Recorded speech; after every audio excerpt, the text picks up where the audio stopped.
All right, hello and welcome back, everyone. So continuing on with this discussion, we'll go ahead and get everything wrapped up in this video here. So leaving off, I had said that Zach, a minute ago, had an idea that if we were interested in moving it into the future, it actually sounded like the far future from something he had mumbled. I may have heard him you wrong. could go as far as you wanted to with this, I think. Okay, but he said that we would not like it. So go, Zach. Maybe you'd have to cut it off at about the 6 to 7 to 8,000 year mark. I'm not sure. There's probably a lot of debate there. For the record, I still prefer the shorter timeline, but I was sitting here to myself thinking, all right, fine. Somebody John Travolta steps into the room with a hooker and a handgun and says, you have 1 minute to come up with a better solution or go. So, and after I was done thinking about that, like 30 minutes later, I came up with an idea. So there are some organizations on the planet that have lasted the test of time. Okay. And still exist to this day in more or less the very similar form they do now. Yep. Okay. I told you weren't going to like it. But what if the corporations took on a religious tone? Okay. Where the people if you weren't part of a corporation, if you didn't follow one, if you were the general consumer, you were considered to be kind of agnostic. But you could more or less take, you begin to not so much work for or not so much follow, but virtually worship. And I think, Apple people will fall right in love with it, with this whole thing. What if you absolutely worshipped the idea of a corporation? Okay. And it became like a church. And so no matter what they did, no matter what they changed their internal structure or what they're manufacturing, what it is they're developing, they've got to maintain some level of that same image to keep all of their followers. It does open the door. Literally. It does open the door for a lot of conflicts in between the corporations themselves, because now it's almost like church states that are at war with each other. Mm-hmm. I mean, and it could tie back into, historical things like the Great Schism, where we ended up with the Russian Orthodox Church. It's twisted, I know. It's not the kind of thing that many people are going to like.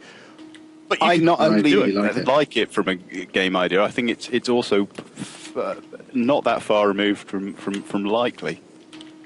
I don't think that people are like that, though, because if you look at, if you look at, the 13th century, then yeah, perhaps people were like that. But in the last 50 years or so, we have developed such a detachment from religion. I know, isn't it great? Isn't it great? That's Western. That's world. That's not really the whole world. First off. I was about to say. But second, isn't that great though? How that really does set the stage for exactly what I'm talking about, because we have this worldview, at least here in the West, that has started to get away from being devoutly attached to an honest-to-goodness religion, and we really are doing more of what would be considered worship for companies like Apple and capitalism and buying the next great thing and merchandising. That has become, in effect, our religion. Now, if you take that in with the very basic sociological theory that we all look for something greater than ourselves to hold on to, and people really do tend to get more religious as they age anyway. As that whole mentality of the getting away from religion moves on, what if humanity found something else to cling to? And the cool thing about handling it this way is that there are other worldviews that are devoutly religious, so they could, in effect, start helping to pave the way for this kind of a world where the corporations start being viewed almost like churches in and of themselves, and that just continues to grow. Well, it goes the other way. I mean, even in the current world, religions have their own TV stations now. Sure. Today, now, we've got Al Jazeera and we've got evangelical TV stations that are there to make money. That's all they're there for. So certainly, and I know we're already heading that way. I kind of just don't like the tone that sort of sets for humanity in general, that we're always going to be tied so much to, well, in the past we were tied so much to religion, but saying that we're going to go even further than that and tie ourselves so much to something so superficial, it's sort of, it's sort of demoralizing to sort of think of it like that. But it's fundamentally the nature of what we do. We look for patterns in things that don't have patterns, and we try to impose order and reason behind things that have chaos. Order and reason is great. I don't. Basically, what I'm saying is there's a stereotypical consumer person, blah blah blah, and we always look down on them. But you know what? They're people, and generally, people are more or less very similar to each other as far as it just in my sort of apparently naive look on the world, that people are more or less very similar, and I think people are generally intelligent people. There's also reasons why they might not present themselves very intelligently or might participate in anti-intellectual movements, but all in all, I don't like to think of everybody who shops at Walmart or everybody who shops at Costco or whatever as just stupid drones of people.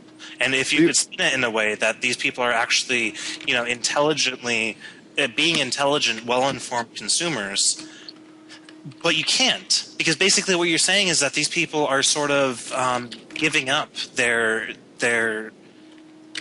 I think what Zach was saying was that a small portion of people worship certain ancient Earth corporations as if they were religions.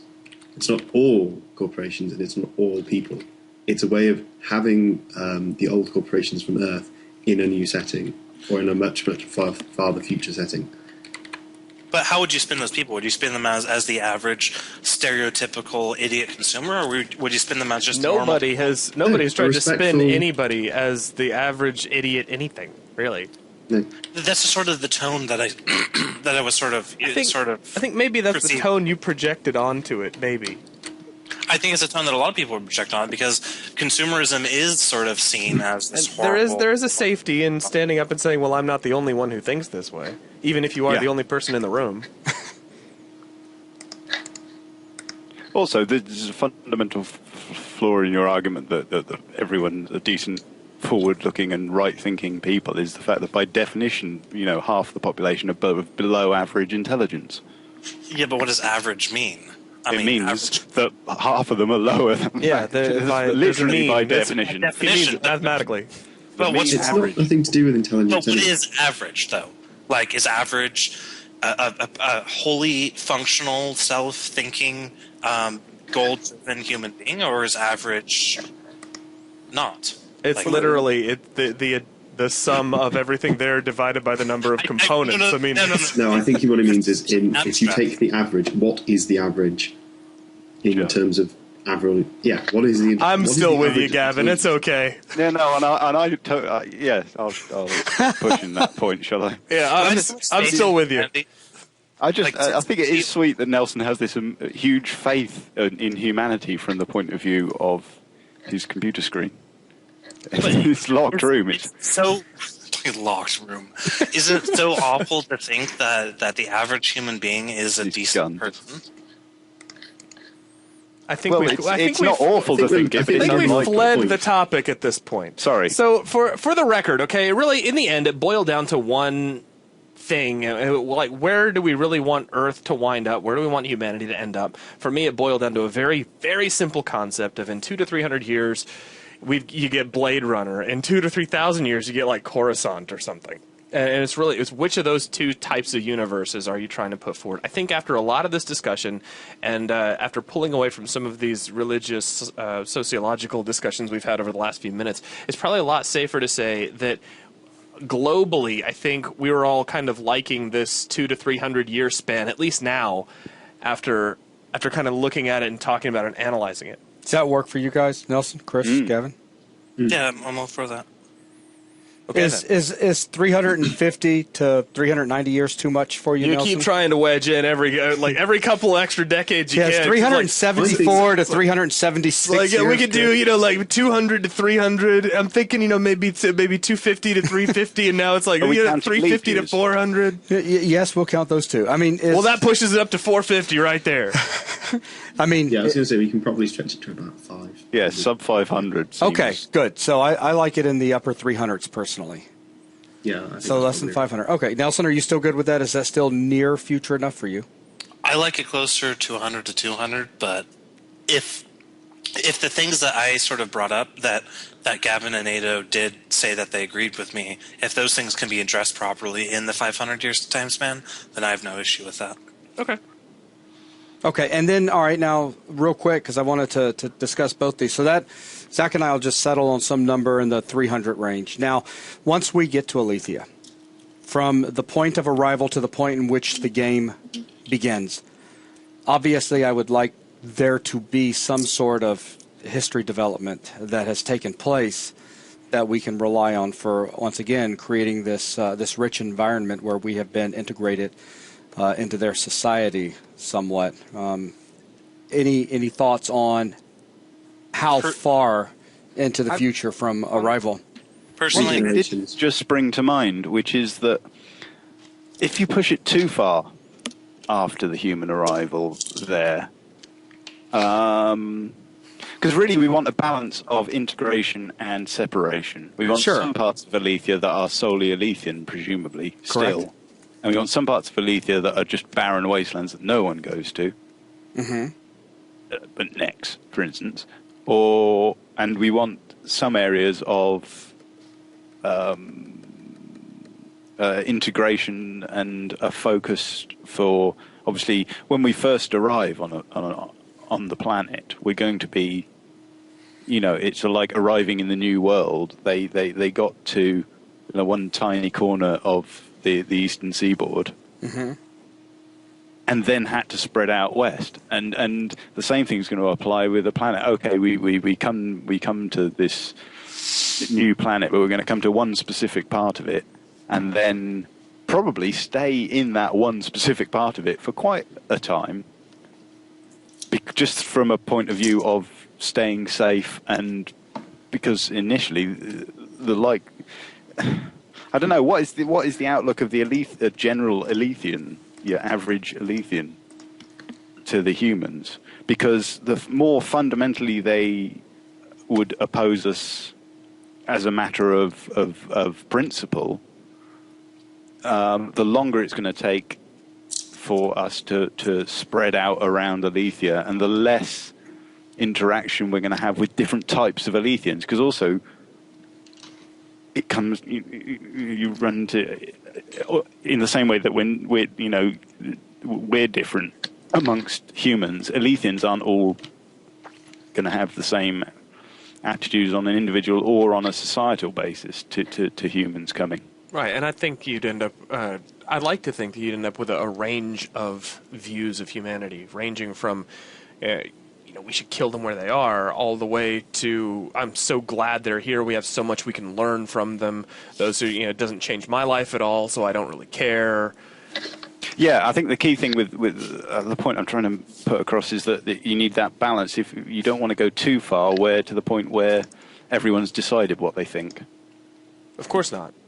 NATO, it becomes predictable Nelson, then. what do you guys think? NATO? 3 generations, so 75 to 150 years. Okay. That's, if you have it any later than that, then you're going to get too much integration, and if you have it any earlier than that, you're not going to have any sort of setup time and any sort of integration at all, basically. Gavin, you sounded like you had some concern, or I think that feels a bit too swift for me, but I would rather that than a couple of thousand years. Oh yeah, for sure. Nelson, I'm sorry. If I just go ahead, Chris. Yes, please. I'm basing that on the way. It is one basing it on the way humans work in terms of, if you think about how long it's taken certain groups, like several hundred years ago, Britain was invaded by the Normans, and that's something that happened in the past to us. But in America, with the problems with, the Native Americans and the colonists, there's still tension there, and it's how many years since? There's a little bit of tension, but there is a considerably larger amount of integration than there was 300 years ago. Yeah, so it's 300 years ago, was it? Was it Well, I in mean, range? think about it, like 300 years ago, we were still kind of being evil. I would And have said nowadays- civil rights would be the Yeah, I was more, going- more However, apt. civil rights Yeah, only and that, took yeah, like exactly. about less than 100 years once we started getting people like Martin Luther King. And that's still not full integration, and so 75 to 100 years is the most interesting time because you have a semi-integrated society, but you still have basic sort of I don't like this is different responses. Well, think about this. Like, if an alien species who came here because their planet was destroyed, they came here without any harmful intentions to coexist with us peacefully and to teach us things, how many people of the 21st century would truly, honestly be upset about that? A lot.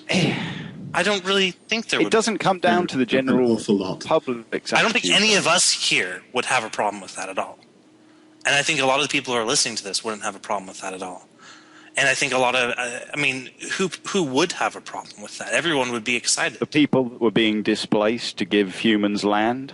Have you I mean, watched this is I addressed Anyway, that in the story, actually. Oh, okay. Yeah, with Alethea being a huge planet with vast land masses, and Alethians just don't propagate the species the way we do. There's really only a few 100,000 of them. What are we looking at for the Alethian life expectancy? Roughly equal to humans, perhaps Right. a bit longer lived, but and certainly with certain uses of the power, quite a lot longer lived. But that's going to be an exception and not the rule. And but not exponentially. It's not like elves.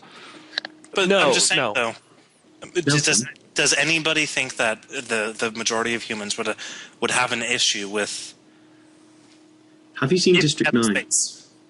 That's a movie. No, have This you is seen a it? video game. What's your point?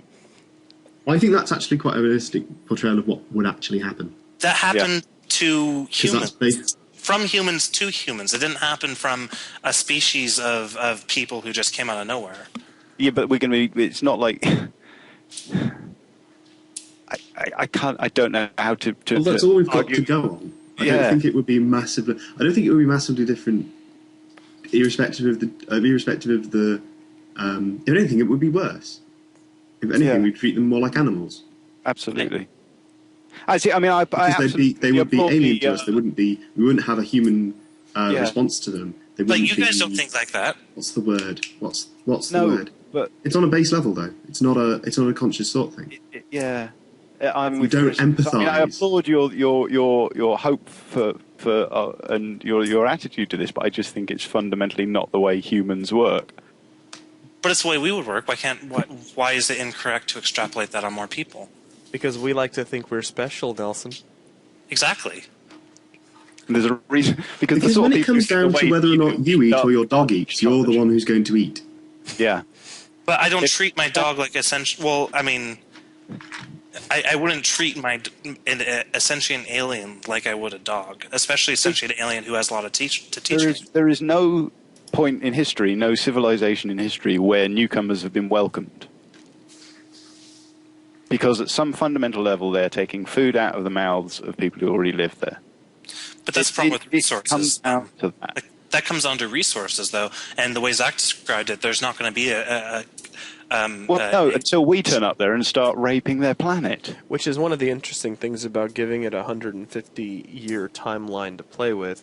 You give humanity enough time to get there and start raping the planet, but you also give enough time for other possibilities as well. You could say that sometime around the 5 to 6 decade mark, some sort of hostilities came to a head between this group and that group of humans and Alethians, and it might have even gone all the way to war, which could have resolved prior to the game starting. So there's still a lot of tension about this conflict that took place. On the other hand, you could go in the kind of a slightly different direction where we're continuing to do what humans do best. We're spreading kind of like a virus against the breeding laws that were agreed upon when we actually touched down, because they didn't want to see us do that. But it looks like we're doing it anyway. We are taking away the natural resources at an alarming rate, because we do that too. And we're on the cusp of war. the tensions are just building and building and building, and the game picks up, and it's just, you get that sense that any day now somebody's going to do just the wrong thing, and open hostility is going to break out. I mean, it doesn't help that we're also kidnapping and experimenting and trying to figure out how to integrate Absolutely their abilities with our own. I think that's I personally like the idea of what you said, Zach, with the exception of why the war started in the first place. Of course you don't like that, and I love the fact that you don't like it, because you do have that, humanity are really fundamentally good and will always, do the right thing first, and that's adorable. I just don't think it's realistic. It's true until times get tough. Well, because then we're going to start having this sort of like political undertone, this sort of. You don't think that by going the route that humanity would just do the right thing is going to have a political undertone just as easily? I mean, I think it all boils down to that if you want it to. It's a big difference then between that and dragging in environmental issues. But I think that's besides the point. The fact is, I don't have any issue with what you said as far as, we're living there for a few hundred years, and then there's a conflict, and then the game starts immediately after that. Well, I can make it maybe make a little more sense to you. I mean, at least in terms of the conflict from the things I was talking about.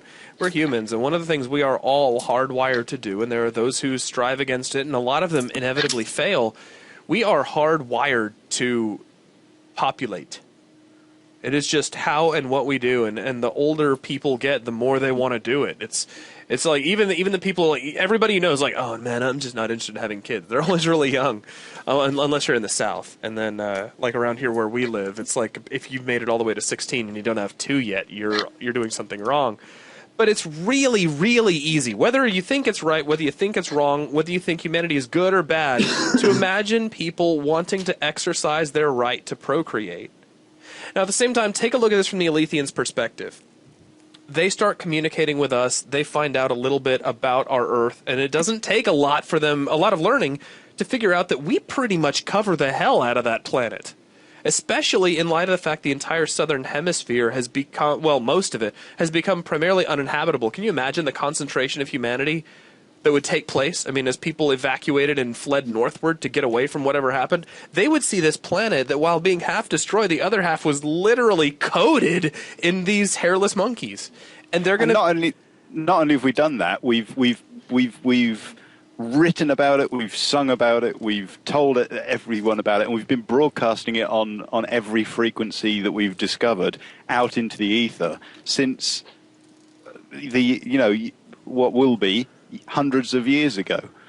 There's going to be information out there, and one of the first things they will have picked up on. One of the first things I wanted to address in the story, and I dropped it as kind of a side note. You have to really kind of read the story or listen really close to catch it, but one of the things that did come out of the agreement to allow humans to settle on the planet Alethea was that there would be breeding restrictions, because they don't want to see us touch down and suddenly outnumber them 10-1 after just a few hundred years, because then that's all she wrote. Well, I think it's really easy, no matter how optimistic or pessimistic you are about humanity, to see people wanting to fight against that. Either covertly or just outright openly, but eventually people will start having more kids than they're supposed to. More kids is going to mean more resources, and not to mention it's just like little kids. You're always testing the waters. You're always seeing what you can get away with. It's like, well, we're having a few more kids than they're allowing, and they haven't started to kill us yet. So what if we fell a few more trees than we agreed to? And what if we dug a few more rock quarries than we agreed to? And we're just doing kind of what we do. Humans push the limits. That's what we are. Whether we're good, whether we're evil, we're always looking for what's next. We're always growing to the next stage. And it's so easy to think that if the Alethians are a lot more of a patient people, and they don't think that way, they see us doing this, and they see it immediately as we're breaking our agreements. And that begins to push toward conflict. And the thing is, again, it doesn't have to be all humans. It doesn't have to be all Alethian. It's the organized guy who is fundamentally unhinged but charismatic. He's the guy you got to watch out for. I do want to point out, though, is that yes, we have, as you quoted Mr. Smith, spread like a virus. I think that's also a bit. If you look at the instances where that happened, we always had a sense of entitlement of that land. We had what's it called? Yes, but not a true, no actual entitlement. Just the divine, sense of it. the divine doohickey. Right. You know what I'm talking about? Yes. You do? Divine right? No. There was a name for the early colonial people called it the divine something, where it's our right to the Americans' right to inhabit from the Pacific to the Atlantic. Yes, but this is exactly my point. There was no right. They wanted to inhabit, so they just decided that they had the right to. But we wouldn't do that these days, I don't Why? think. What are you talking about? To another planet? That's like going into absolutely to another planet. We're willing to do it to our own planet, especially to another planet. When you when you look at it, it's like, oh, it's so much bigger than Earth. There's so much landmass. It won't matter if we spread out a little bit further here. Then it won't matter if we spread out even further there. It won't matter if we knock down this mountain. And it's not like they'll even notice anyway. Exactly. But think about how more environmentally conscious the general populace is. To the point of insanity, I'll add, that we are in the 21st century compared to the 19th century. Right, because we had no idea what we were doing in the 19th century. Yeah, we're still doing it. We're still dumping computers off the coast of Africa. We're still polluting our land. It's not like we've stopped and the whole world just magically went green. If anything, greenness, so to speak, has just got a lot more press lately. Certainly, but I think also just because you know that drinking alcohol is bad for you doesn't always. Why do you smoke, drinking. Nelson? That's completely different. No, not so much.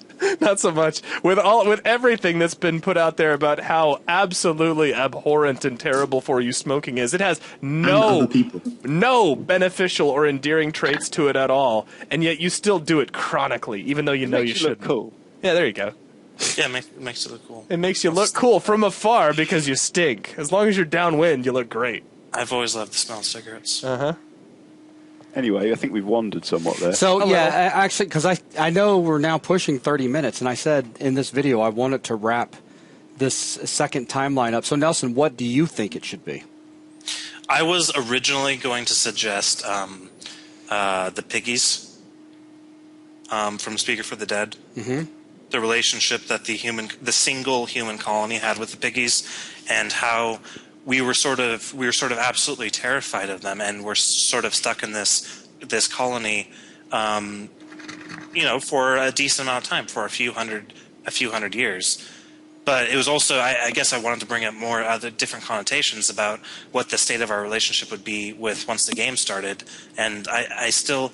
Again, when I started, I was originally going to suggest something like where we're just starting to, we have people go out and talk to these. There wasn't very much integration at all.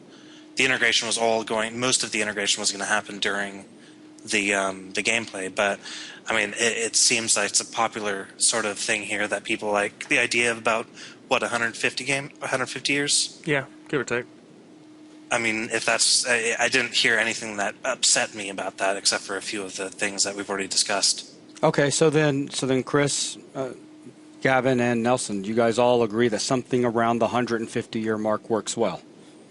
Yeah, 75 to 150. I don't want to go. Below 100 for sure. I like somewhere around 150 to 160.